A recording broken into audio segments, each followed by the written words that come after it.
Hello for humans. It's the Spanish Grand Prix. And it is indeed the Spanish Grand Prix that we're going into. And we have a 1-3 from Ferrari in qualifying, which is very lovely. Now, what we're going to do, I'm going to send them. I'm going to absolutely send them forward as hard as they push. Soft tires on both to get past Verstappen. And as you can see right there, Sainz is actually going to pull it off, and we have a Ferrari 1-2 right at the beginning. However, Verstappen is still fighting back, hanging on the inside, and he does try his best.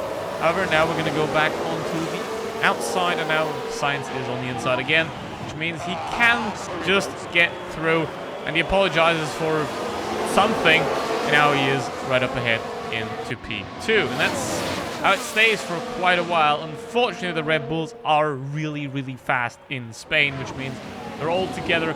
Hamilton is 18 seconds behind by lap 19. However, the Red Bulls are annoying us all the way through. Verstappen takes the lead again. Sainz and Leclerc, I tell them, just push it, because at this point, it doesn't really matter who's ahead in lap 19. It matters who is ahead in lap 66, and that is what is important right here. And now, at this point, I tell him, okay, just go with it, just save your shit. Sainz, I tell Sainz to push, because I want Sainz to get past Verstappen here, so that I can then also get Leclerc past Verstappen, because Leclerc is the one that I want to be having in front of Verstappen, obviously. So we keep going, and nothing really happens in this entire race for the most part. However, we're just going to go box again for the soft tires at the end. Perez also comes in. And as you can see, I've already pitted Sainz. He's on the new tires. He is ahead of Verstappen. You know, just push him, push him, push him, push. With superior strategy. And in the end, in lap 66, it all does work out just beautifully. Leclerc takes the win with 11 seconds ahead. And Sainz finishes it off as a 1-2, and Verstappen being 1 second behind, and that is just perfect how it's supposed to be. The next race will be Monaco. Now, obviously, Monaco is Monaco, which means Charles Leclerc can't win. So, we have a 2-3 start, and Valtteri Bottas in P4 again as an absolute insane qualifying performance from Bottas pretty much every single race. And Pierre Gasly is also in it in the AlphaTauri, doing very, really well. However, in Monaco, the leader is still Verstappen, and impossible to overtake it is pretty much. However, Sainz did a bit of an oopsie. He has very much crashed onto the side of the track, and now I got a problem. I'm going to have to pit him, get him repaired as much as possible. Now he's stuck in P9 on a track that overtaking is pretty much impossible. Now, lap 26, I decide I am going to undercut Verstappen with Leclerc, because I found on the track there is a gap, which means Leclerc can drive freely and he won't be held up by any sort of traffic. And as we accelerate, unfortunately, the Ferrari pace was not quite enough, as we can see right here, unfortunately. And just 0.2 of a second, Leclerc is behind Verstappen. Leclerc holds the fastest lap. Everyone else is pitting. Sainz made it up back to P5 because everyone else obviously still had to pit. He didn't. However, let's take a look at the replay. Now, at the end, here's Alonso's car. Ferrari is not going to be lucky at Monaco, and there is some beautiful F1 direction as well. I was like, what's going on with Alonso? And nothing.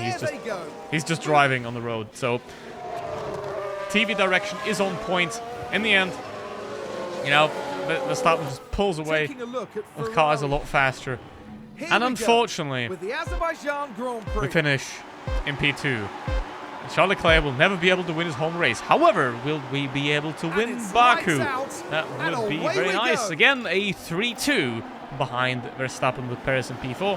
Perez is pretty much already not really that big of a threat in terms of the championship anymore. However, he can be strategically very useful. And at this point, again, I'm doing the same thing that I'm doing pretty much every single race at the beginning. I'm telling them to push, push, push.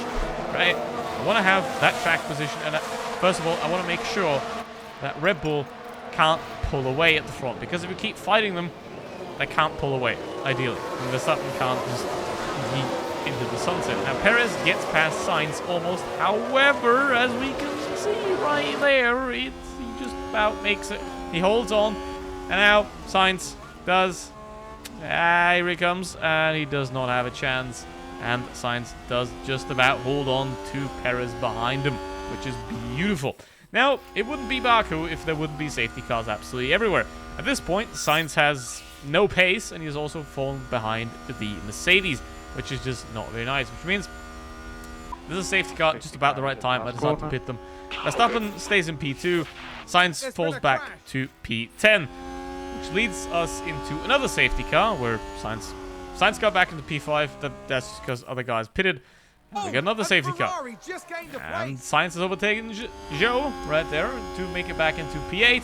However, there is another safety car. 3, just about enough, because why the hell not? And at this point, Vettel does that. Is it Vettel? I think it is. It's a white helmet, so it most likely is Vettel right there. And, well, we win. The drivers are ready. Beautiful. And Sainz not very fast. Canadian Grand Prix. I don't know.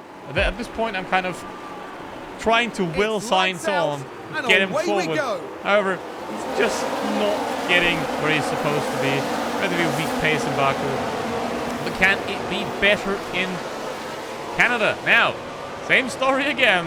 A 2-3 start for Ferrari, and Verstappen takes the pole position. Pretty much the opposite of what's happening in real life, where Leclerc takes the pole position and Verstappen wins. Here, it's the opposite, where Verstappen takes the poles. However, I do better. And in lap 45, absolutely nothing happens. It stays the same. The Ferraris and the Red Bulls just fight among each other, change positions about 16 million times. However, there isn't really much going on there. And it pretty much stays the same throughout the entire race. And I pit Leclerc onto very fresh tyres here in this race. Leclerc is now in 4th. And there is a Latifi in between, which is a bit weird, but that's how it goes. Now, unfortunately, I didn't pit Sainz. Sainz is on relatively older hard tyres now. Leclerc is on mediums, which he then very easily uses to get ahead of the Red Bull and also set the fastest lap. Look at that, which is absolutely beautiful. The guy is absolutely going for it and is flying away right at the front. And the only ones that are lapped in this race are Vettel and Latifi, and that is very much unfortunate. So, yes, Latifi is also the GOAT. And what happened here? Let's have another look. Uh-oh. Sainz had a moment with himself, and he just spun out onto the grass. Oh, no. That is unfortunate. Now he's down to P6. He sort of recovers a bit, but it's still not great. Leclerc is still leading. He's still pushing. As you can see, absolutely push that car. And Sainz is doing his best to not lose position to a Haas in Magnus. However, he does hold on in the end, which is very beautiful. And in the end, Ferrari. Reminder on guys. On the finishing straight, we get a reminder for ERS. Isn't that beautiful? But we get the win, and Sainz unfortunately finishes it in P7. Now, same story again for Silverstone. We start as a 2-3 with Verstappen on the pole position, and Pierre Gasly and Kevin Magnussen in pretty good positions as well, and Bottas very good place as well. McLaren and Norris are not having a great time at all. So are the Mercedes. Russell is only P10, and they're not really getting anywhere. Already had a lot of upgrades at this point with my Ferraris, so they're doing very well. And again, we have Verstappen and Leclerc fighting it out at the front, which would be lovely to have in real life. And then back behind that, we have the wingman battle of Sainz versus Perez. As you can see right here, a 5-second difference between Leclerc and Verstappen, which both pit in the same lap, which means nothing changes about them.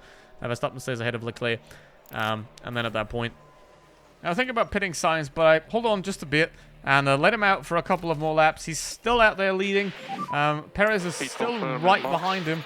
However, then, a couple of laps later, I have decided, okay, I'm going to put him onto the hard tires right here. However, he's faster. Ferrari has the pace advantage, and then right after that, Sainz and Verstappen go into the pits again for the second round of stops, and Sainz does stay ahead of Verstappen, which is how it is supposed to be. The Ferrari does have quite a lot of pace on this track. Perez is somehow still in between them. Did some alternative strategy. And then, in the end, Leclerc, Sainz, Perez for the British Grand Prix, which is beautiful. And then, let's look at these standings as well, where we see Charles Leclerc celebrating. Leclerc is about 50 points clear. Let's see how it goes next.